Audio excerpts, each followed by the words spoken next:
Hello, welcome to episode 9 of Prairie Remembrance. I hope everyone is beating the winter cold. I know my hair is getting kind of crazy. I definitely am due for a haircut. But if you haven't already, hit that subscribe button, hit that follow button, hit that like button, ring the bell for notifications. Any sort of feedback for the channel is definitely helpful. For my viewers, I am someone who strives for history, knowing heritage, understanding people's stories, and the purpose of this channel is to uncover people's stories and learn the history, learn the society of what was going on during this time. If the story is big, if the story is small, it all matters.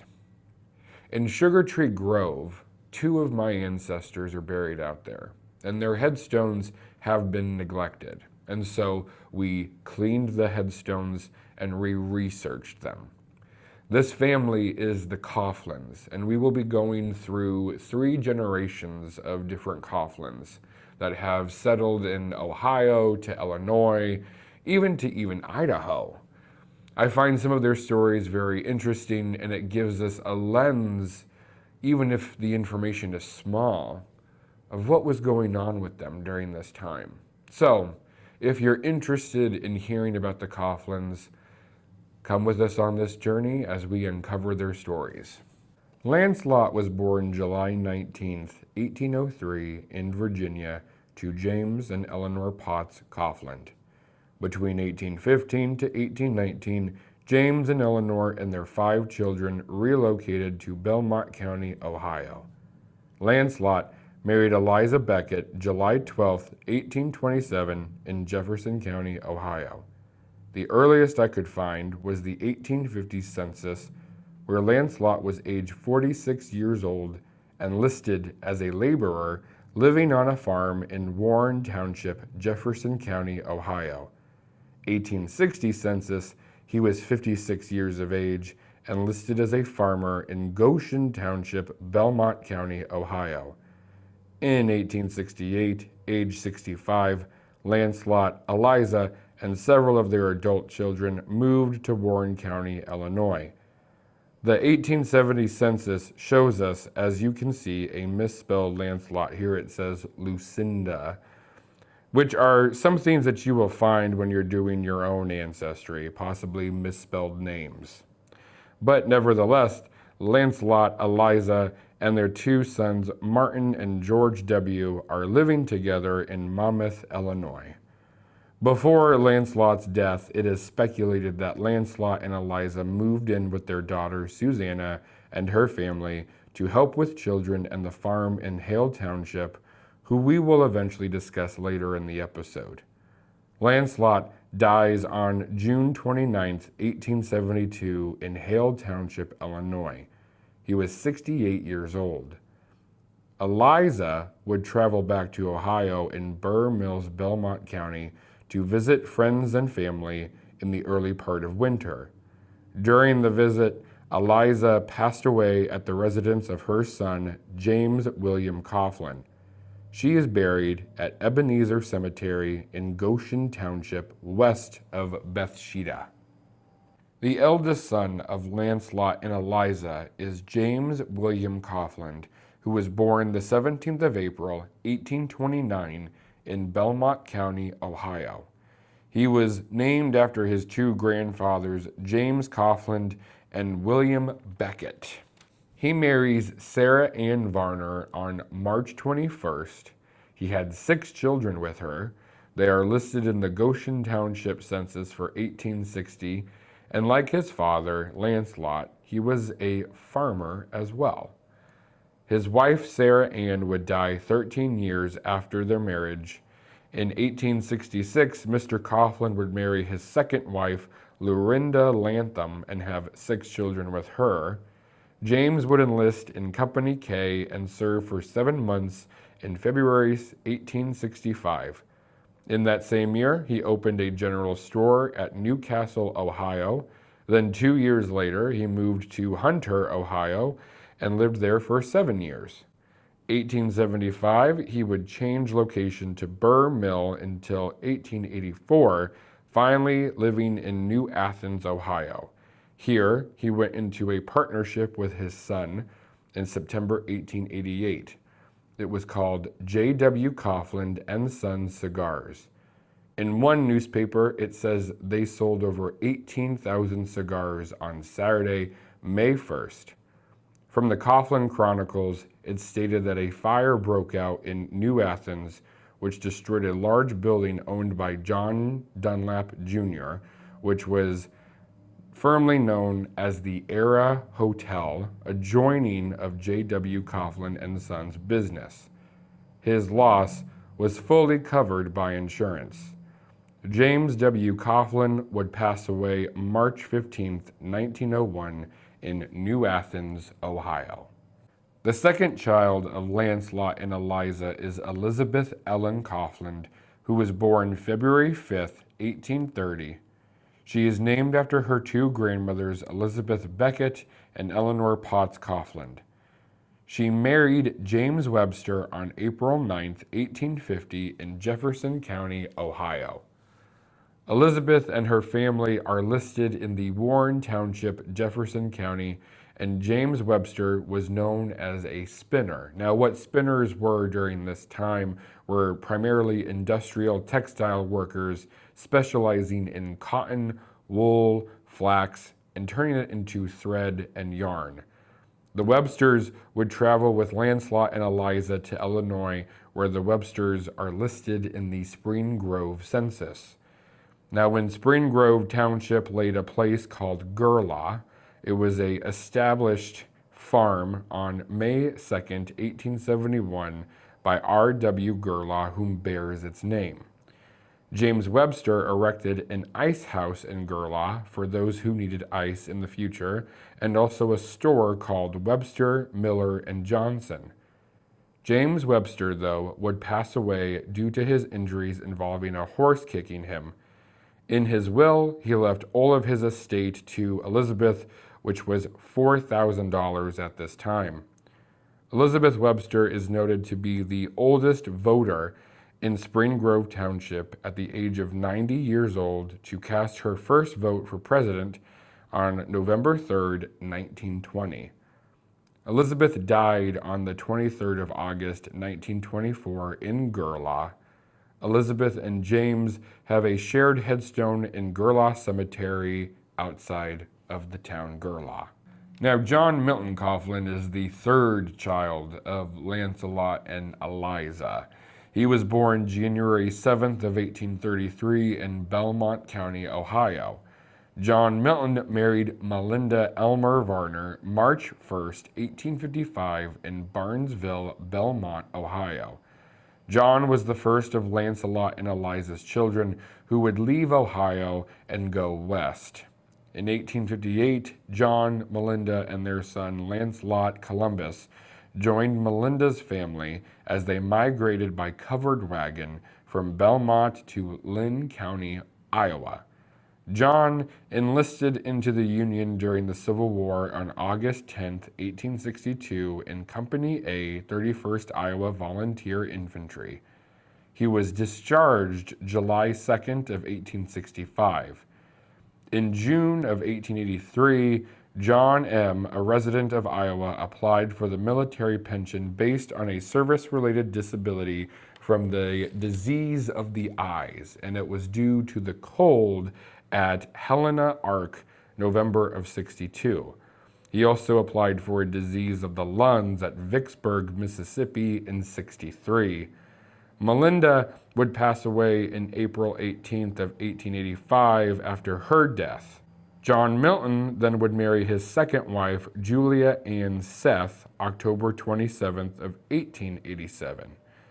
John Milton and his son Charles Sylvester would explore prospects for relocation going out west, either into the states of Washington and also Idaho.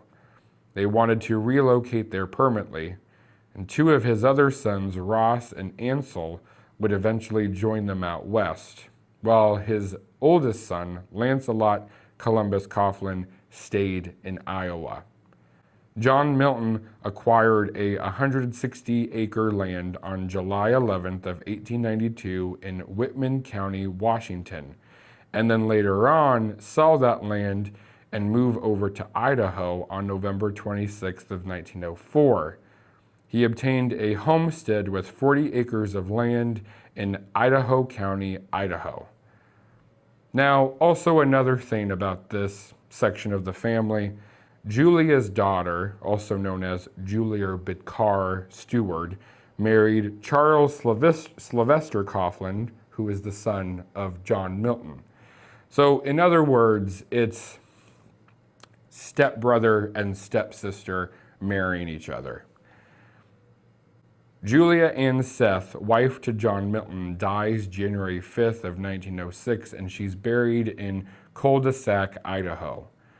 John Milton will follow her in 1911, and his burial, though, is left unmarked according to Find a Grave. Sarah Jane Coffland is the fourth child of Lancelot and Eliza. She was born September 1st of 1834 in Belmont County, Ohio. She marries Thomas Reed on February 14th in 1861. Sarah, though, dies at the age of 40 in the year of 1874 when she passes. She leaves 6 minor children. Her husband Thomas has no involvement with them, leaving the children young. Her sons James, William, and Charles were raised by unrelated families in Belmont County, while her sons Joseph and Louis were brought up by Sarah's younger brothers Erasmus and Martin Luther Coffland. Her daughter Lena was also brought to Illinois, but given to unrelated family. I don't understand why. I couldn't really find out a reason why, just that record. I found Sarah's final resting place in Bethesda Cemetery. Looking at a book called Tombstone Inscriptions and Families Records of Belmont County, Ohio by Esther Wygant Powell. Sarah is buried next to her mother Eliza. On her headstone it reads Jane Reed, 1834 to 1874. The next child of Lancelot and Eliza is a woman by the name of Mary Catherine Coffland. I couldn't really find much about this woman, only that she was born on August 14th of 1836 in Belmont County, Ohio, and that she married a man by the name of William H. Beale. They had a daughter by the name of Luella E. Beale, and that was pretty much it. They just stayed in Ohio, and Mary died on March 8th of 1913, and she shares a headstone with her husband at Hopewell Methodist Cemetery in Jefferson County, Ohio. The sixth child of Lancelot and Eliza is Susanna Lane Coffland. She was born on June 6th of 1838 in Belmont County, Ohio. She married John F. Briggs on the 26th of October, 1854 in Belmont County. They had 6 children: William, George, Mary, Lancelot, Jesse, and Chase. John F. Briggs served in Company H, 51st Ohio Infantry for the Union, and he received a pension claiming a war-related disability. His brother-in-law, Samuel Coffland, signed and attested to John's lame back. Susanna, John, and their children would travel west, following Susanna's family to Warren County, and John would require land in Hale Township in 1870s. The land would pass to their son William later in life, the plot of land not being that far from Sugar Tree Grove Church, as you can see the steeple on the horizon. Traveling to the land now, it's nothing but a field, and it is owned by someone else now. John F. Briggs was registered as a farmer, and with speculation, Lancelot probably helped while Eliza helped Susanna with the children. Susanna would pass away April 4th of 1877, and she would be buried at Sugar Tree Grove alongside her father, Lancelot. On her headstone, it reads Susan Briggs. After Susanna is Samuel Nelson Coffland, and he is the seventh child of Lancelot and Eliza. He was born February 20th of 1840, and he married Sarah Hyatt on August 8th, 1867 in Barnesville, Belmont County, Ohio. Samuel did enlist into the Civil War on the 15th of February in 1865. He was in Company K and served for 7 months. Samuel and his family resided in Bridgeport, which was a town within Belmont County, having around 4,000 inhabitants. It was situated on the west side of the Ohio River, directly opposite to Wheeling, West Virginia. Samuel made trips to Illinois and Iowa, one especially for the loss of his brother Erasmus in Aledo, Illinois. This was reported from the Muscatine Journal. Samuel's job was a plaster.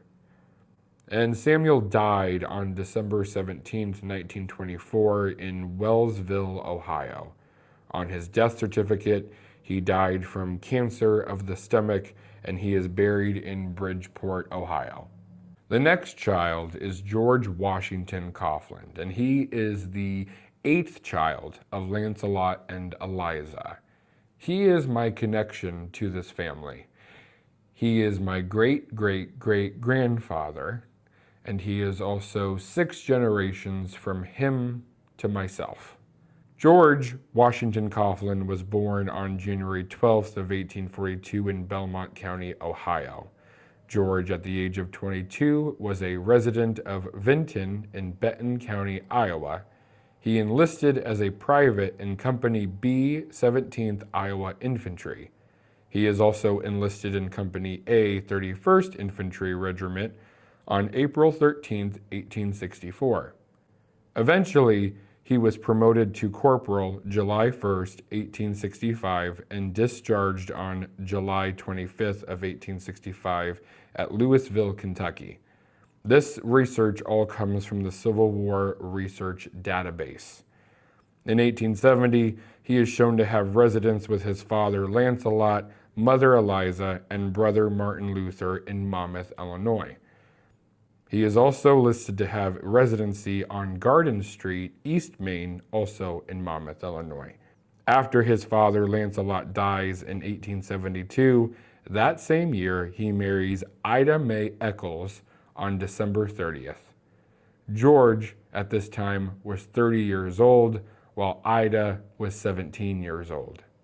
Now, Ida was born March 16, 1855 in Ohio. Her family came to Illinois and is listed on the 1870 census. She also has a census where she lived with the Blanchard family as well.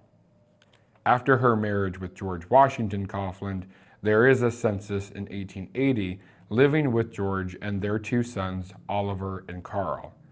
Unfortunately, Ida would contract consumption or tuberculosis, and it is unknown how she contracted it, but she would pass away June 30th, 1880. She was 25 years old when she died.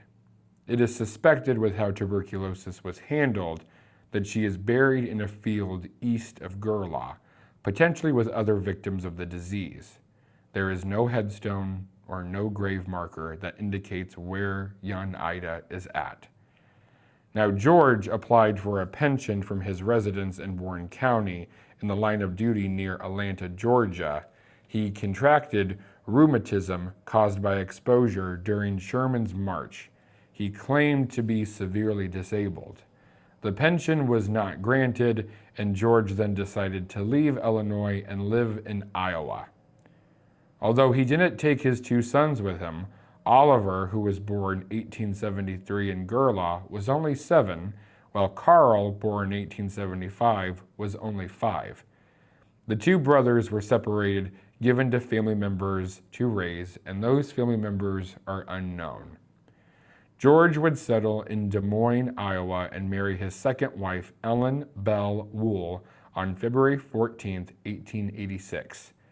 In 1890, after his marriage, George applied for a pension. This time it was approved, likely because of his marriage status.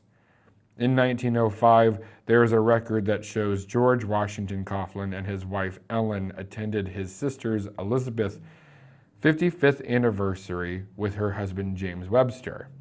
It's unknown if Oliver or Carl were present to this. From the Coffland Chronicles, there is a letter that states the words of Grace Anderson Coffland, daughter of Charles Sylvester Coffland and grandniece of George Washington Coffland. The letter states, "George was quite a favorite of mine, and he used to tell me about being in the army and about Sherman. I was probably about 3 or 4 years old. We never heard where he went or when he died. My mother said he hadn't been well since the war." George and Ellen had residence in Salina, Kansas, and George would die December 30th, 1912 in Leavenworth, Kansas. He is buried in Leavenworth Memorial. But even in death, he had one more move to play. Ellen applied for a pension based on the Civil War military service of her husband, George. She needed to require both Ida's death certificate and also her own marriage certificate. Alas, she was denied because George required a divorce decree on January 22nd of 1892. Ellen filed for an attorney named James Goodwin. She states that she was unaware of this divorce. The divorce decree was set aside, and District Judge Lawrence D. Graff made the decision that Ellen was never divorced from George Washington Coffland. Evidence showed that George divorced an individual by the name of Belzura Coffland, and there is no publication that this individual ever existed. Ellen and her son Samuel would then be given George's estate. After George is the 9th child of Lancelot and Eliza. His name is Erasmus Becket Coffland. He is named after his uncle, Eliza's brother, Erasmus Becket. He was born May 8th of 1844 in Belmont County, Ohio, and he did enlist in the Civil War on August 7th, 1862 at Steubenville, Ohio. He was in Company D, 98th Volunteer Infantry, and he was later discharged July 5th of 1865. He would then marry Rhoda Andrews December 1st of 1870. Erasmus and his family would go west to Illinois, settling in Warren County, and it was there where he was farming for S. Fulton. From the Monmouth Atlas, a farewell celebration of 75 friends and comrades of Erasmus gathered in Hale Township to wish Erasmus and his family a goodbye as they planned to go north to Mercer County on September 17, 1886. In the 1900s, there is a census with Erasmus, wife Rhoda, 2 children, Emma and William, and a boarder, Lily, living together in Aledo, Illinois. Erasmus would pass away June 5, 1908 in Aledo, Mercer County, Illinois. He was suffering from a short illness of the stomach. Mr. Coffland was expressed as a quiet citizen. He was 65 years old when he died. Rhoda, his wife, is buried next to him, and something that I found out about her is she was first cousins with Melinda Varner Coffland, the first wife to John Milton Coffland. She was born April 28, 1851 in Barnesville, Belmont County, Ohio. Both Erasmus and Rhoda are buried here in the Aledo Cemetery. The 10th child of Lancelot and Eliza is Charles Wesley Coffland. Now, trying to research him was a bit difficult. The only stuff that I was really able to find was he was born June of 1847 in Warren Township, Ohio. But he didn't survive long, passing away on April 12th in 1850. He would have been 3, maybe 4 years old. Other than that, I can't find anything. There was no headstone, no grave marker, nothing to indicate where he would have been buried at. It is presumed possibly Ohio, but Any records, I am assuming, are gone. But that is the unfortunate tale of Charles. The last child of Lancelot and Eliza is Martin Luther Coffland. He was born February 11th, 1851 in Jefferson County, Ohio.